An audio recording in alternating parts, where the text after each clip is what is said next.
Sa tingin mo ba, deserve ni Esnir na manalo sa PBB or hindi? Para sa akin, I hope si Esnir ang tatanghaling PBB Big Winner sa edition na to. Bilang member kasi ng LGBT community, nakaka-proud na merong isang Esnir na nakakapaggaan ng imahe sa aming community even if we are a minority. Alam nyo, kahit na sinabihan siyang playing safe sa competition na ito sa PBB, talagang dinefend ng maayos ni Esnir ang kanyang sarili.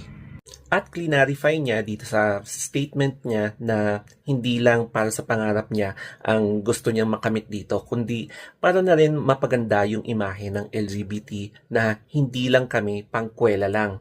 As may summary sa latest edition ng PBB, pinatawag ang mga evicted housemates para maging hurado at magbigay ng emotional or personal question para gisain itong mga naiwang housemates para i-defend yung sarili nila kung bakit deserve nila na manatili pa rin sa bahay ni Kuya.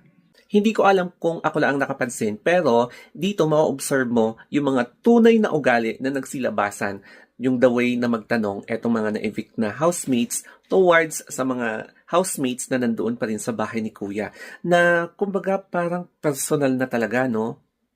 Pero dito sa episode na to, nakita natin yung mapait na katotohanan towards sa aming LGBT na nangyari kay Esnir, in which kahit na nagpapatawa siya, siya yung apple of the eye, naging leader, pero hindi pa rin siya pinili hanggang sa huli.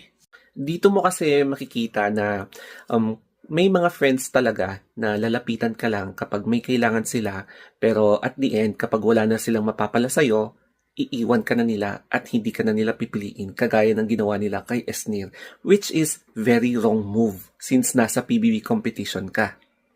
Hindi ba nare-realize sa mga ibang housemates dito na fame is one of the ultimate weapon para manatili sa entertainment industry, at meron yan si Esnir with millions ng kanyang mga social media following.